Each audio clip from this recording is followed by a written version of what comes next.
बिस्मिल्लाहिर्रहमानिर्रहीम। अस्सलाम वालेकुम नाज़रीन, आप यूट्यूब चैनल देख रहे हैं। मैं तवक्कुल हुसैन हूँ। पाकिस्तान से और दुनिया भर से कुछ ताज़ा तरीन और अहम तरीन खबरें जो मैंने अपने ज़राए से इकट्ठी की हैं वो मैं आपके सामने रखूँगा। पहली बात तो यह है कि माइंस एंड मिनरल बिल जो KPK की असम्बली से पास करवाया जा रहा है उसकी हकीकत क्या है और इसमें क्या कुछ है। यह बिल हर सूरत में पास हो जाएगा और इस बिल के पास होने से कोई आफत नहीं आ जाएगी, क्योंकि माइंस और मिनरल पाकिस्तान की मलकियत है, वफाक की मलकियत है, सूबों की मलकियत है।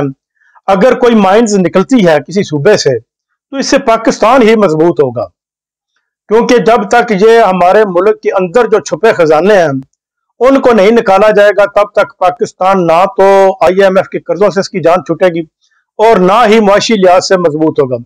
ये खजाने किस लिए रखे हुए हैं, कब तक इनको निकाला जाएगा? अब तक पाकिस्तान को बने हुए तकरीबन 76 साल हो गए हैं।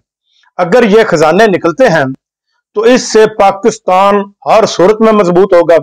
और ये जो बात कह रहे हैं कि इससे वफाक डाका मार लेगा, वफाक कुछ भी नहीं करेगा। वफाक भी अपना है, सूबे भी अपने हैं।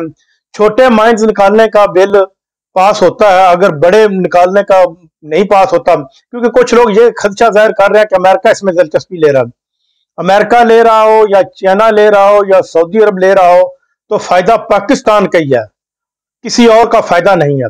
ये अगले मंगल तक यानी कि जो गंडापुर है वो मुलाकात करेंगे इमरान खान से और इमरान खान की मंजूरी के बाद ही ये बिल मंजूर होगा, उससे पहले ये नामुमकिन है।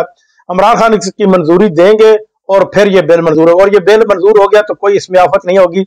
इसमें पाकिस्तान की बेहतरी है, बिजली सस्ती हो जाएगी, गैस सस्ता हो जाएगा, पेट्रोल सस्ता हो जाएगा। यानी कि सारे के सारे ममालिक अपने मुल्क से मादनियात निकालते हैं और पाकिस्तान एक वाहिद मुल्क है जिसमें मादनियात के ऊपर पाबंदी लगा रखी है।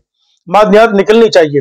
नाज़रीन, उधर आरफ अलवी ने बहुत अच्छा काम कर रहे हैं, वो इस वक्त भी अमेरिका में मौजूद हैं। वो पाकिस्तान तरीके इंसाफ की नुमाइंदगी भरपूर तरीके से कर रहे हैं। उन्होंने एक CNN को इंटरव्यू दिया। उनके इंटरव्यू के मुताबिक उन्होंने वाज़े तौर पर कहा कि पाकिस्तान के इस वक्त 90% लोग तरीके इंसाफ के साथ जुड़ चुके हैं और वो इमरान खान की आज़ादी चाहते हैं। ये एक बहुत बड़ा इंटरव्यू है, उनका ये बहुत बड़ा काम है। वो सदर पाकिस्तान भी रहे 5 साल 5.5 साल, तो उस वक्त भी उन्होंने अच्छे काम किए। जो सिंध की नहरों वाला मामला है उसके बिल को उन्होंने मुस्तरद कर दिया था, लेकिन जो सिंध के रहायशी हैं आसिफ अली जरदारी, उन्होंने इसको मंजूर किया। दूसरी जानब मुराद सईद जो है इस वक्त तरीके इंसाफ के उभरते हुए नौजवान जो कैंडिडेट हैं, उनकी तकरीरों से यह जाहिर होता है कि ये जो पुरअमन तहरीक है ये इसने अपना आगाज कर लिया है। क्योंकि अगर ये पुरअमन तहरीक चलती है और नौजवान इसको संभालते हैं तो ये सब कुछ बहा कर ले जाएगी। क्योंकि इस वक्त पूरे पाकिस्तान का नौजवान तबका जो है वो मौजूदा हुकूमत, सूबाई हुकूमतों और इनके झूठों से बेजार हो चुका है, क्योंकि ये बार बार सारे ही झूठ बोलते हैं। जो वफाकी वुज़रा हैं, सूबाई वुज़रा आला हैं, सूबाई वजीर हैं, वो भी आकर झूठ ही बोलते हैं और इन झूठों को उनको पता है। कोई कहता है कि हम नहरें नहीं निकलने देंगे और कोई कहता है कि ये नहरें बनेगी। ऐसे ऐसे ऐसे झूठों से तंग आकर अब नौजवान ने निकलने का फैसला कर लिया और इनको लीड करेंगे मुराद सईद। और अगर ये नौजवान निकलता है तो ये तहरीक एक बहुत बड़ी तहरीक की शक्ल इख्तियार कर जाएगी। तो इस तहरीक के बाद इमरान खान को जेल में रखना या तहरीके इंसाफ को के ऊपर पाबंदियां लगाना मुश्किल हो जाएगी। अगर इमरान खान जेल में भी हुए तो तहरीके इंसाफ को अगर इलेक्शन लड़ने का पूरा मौका दिया जाता है तो फिर भी तहरीके इंसाफ तमाम सियासी जमातों से इस वक्त A1 नंबर के ऊपर जा रही है। नाज़रीन, नवाज शरीफ जो है वो इस वक्त बेलारूस में पहुंचे हैं पूरी फैमिली को लेकर, और वहां से वो बरतानिया जाने का इरादा रखते हैं।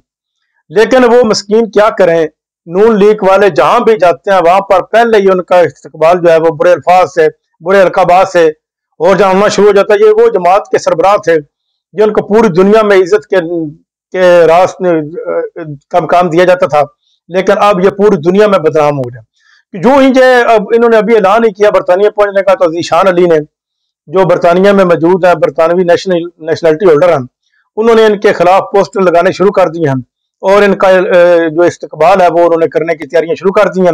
वो इस्तकबाल अच्छे तरीके से नहीं होगा, वो बुरे तरीके से ही हमेशा इस्तकबाल करते हैं। दूसरी जानब एक गवर्नर पंजाब ने एक छोटी सी मासूमाना ख्वाहिश का इजहार किया है। उनका कहना है कि जो मुस्तकबिल के छोटी उम्र के वज़ीर आज़म होंगे वो बिलावल भुट्टो जरदारी होंगे। शायद उनको यह नहीं पता कि बिलावल भुट्टो जरदारी अब कभी वजीर आजम नहीं बन सकते, कि जिन्होंने वजीर आजम किसी को बनाना और उन्होंने फैसला कर लिया, वजीर आजम के लिए उन्होंने नया आदमी तलाश कर लिया या नई वो मैंने कोई तलाश कर लिया, वो हो सकता है कि वजीर आजम हो। लेकिन बिलावल भुट्टो जरदारी के 9% जो है वो वजीर आजम बनने के चांस हैं। वो अब तो हो सकता है कि सिंध में वो अपनी सिंध हुकूमत भी कायम रखने में कामयाब ना हो सके, क्योंकि सिंध में हारियों के साथ जो उन्होंने पानी के मामले के ऊपर किया है वो सबको पता है। पूरे सिंध में इस वक्त सोशल मीडिया के ऊपर ये बात फैली हुई है कि जो नहरों वाला मामला है इसमें असद जरदारी और बिलावल भुट्टो जरदारी हुकूमत के साथ मिले हुए हैं। अब तक के लिए था ही, अगले ब्लॉग तक मैं आपसे इजाजत चाहूंगा। अल्लाह हाफिज।